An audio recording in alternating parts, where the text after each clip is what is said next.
Vanika publications द्वारा प्रकाशित पुस्तकों में कहानी संकलनों की श्रृंखला में 2020 का ये तीसरा कहानी संकलन है जिसका नाम है मृग तृष्णा।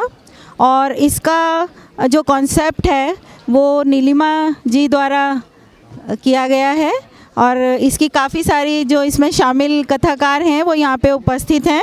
गीता श्री जी भी हमारे साथ हैं यहाँ पे बीच में, और मैं आग्रह करती हूँ कि आप आगे आएँ और इसका विमोचन करें। हर स्त्री की लाइफ में एक तीसरा पुरुष होता है, पिता, पति, पुत्र और भाई के अलावा एक अलग पुरुष ऐसा होता है जो रक्त संबंधों से अलग होता है।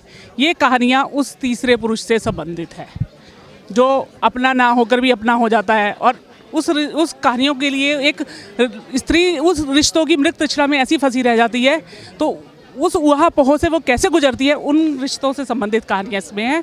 मैं चाहूँगी गीता श्री जी उस पर कुछ बोलें। सबसे पहले नीलिमा संपादक अंशु जी बधाई। इसमें शामिल जितनी लेखिकाएँ हैं उन सबको बहुत धन्यवाद कि उन्होंने अपनी कहानियाँ दी, क्योंकि मृग तृष्णा में कहानियाँ देना एक थोड़ा साहस का काम है, इसलिए कि हम एक्स्ट्रा मैरिटल अफेयर का सेलिब्रेशन जैसी कहानियाँ आप इसको कह सकते हैं।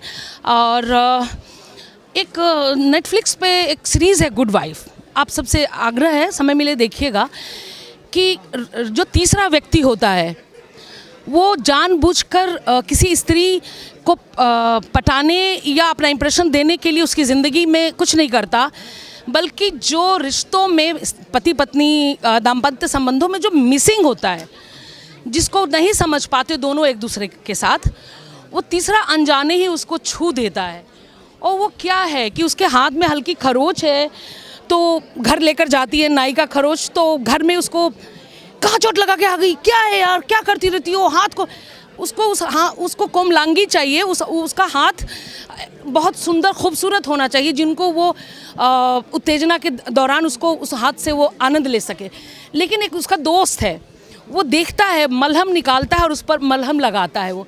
तो पूरी ज़िंदगी स्त्री को प्यार एक केयर के रूप में, रिस्पेक्ट के रूप में, उस मरहम को मैं उस तरह से देखती हूँ कि जो दाम्पत्य संबंधों में जो मिसिंग है, जो खरोच की तरह, उस खरोच को सहलाने वाली जो कहानियाँ हैं, जो संबंध है, जो तीसरा व्यक्ति है, जो स्त्री के मन का साथी है, जो उसका अपना चयन है, उसको थोपा हुआ नहीं है, वो उसका अपना चयन है, उस तरह की कहानियों का इसमें आपको उस तरह की कहानियाँ मिलेंगी।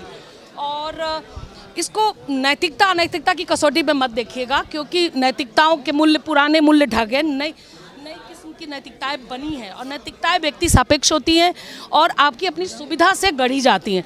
तो ये नए किस्म की नैतिकता को लेकर चलती हुई कहानियाँ हैं, और एक समाज का जो पारंपरिक ढांचा है उस पर चोट करती है, और शायद आँख भी खोलेगी ये कहानियाँ अगर उस खरोच को आप समझते हैं जो स्त्री की हथेलियों पर, मन पर तो ज़माने से है, जो स्त्री की हथेलियों पर आता है। और शायद ये कहानियाँ उसी मरहम की तलाश है। मैं फिर से धन्यवाद देती हूँ आप सबको, शुक्रिया मुझे इस किताब में हिस्सा बनाने के लिए, बहुत बहुत धन्यवाद। नीलिमा जी को और बाकी सभी साथियों को हार्दिक बधाई। नीलिमा जी ने इसको समर्पित किया है उन संबंधों को जो परिभाषा की परिधि के परे के संबंध हैं। मतलब कुछ संबंध ऐसे हैं जिनको आप किसी भी रिश्ते का नाम नहीं दे सकते।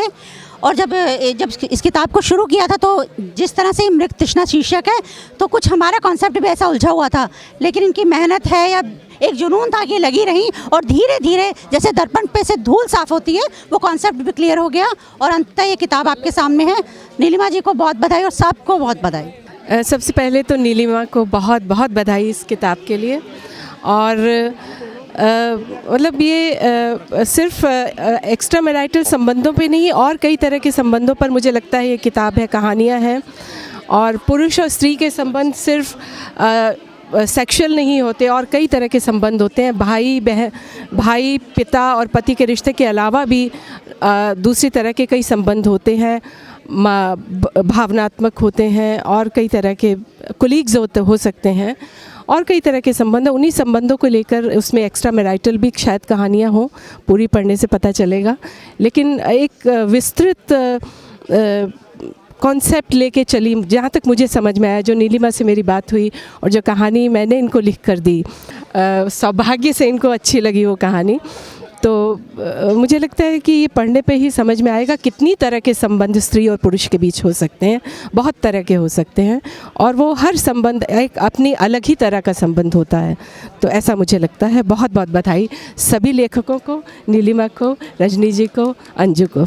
Thank you.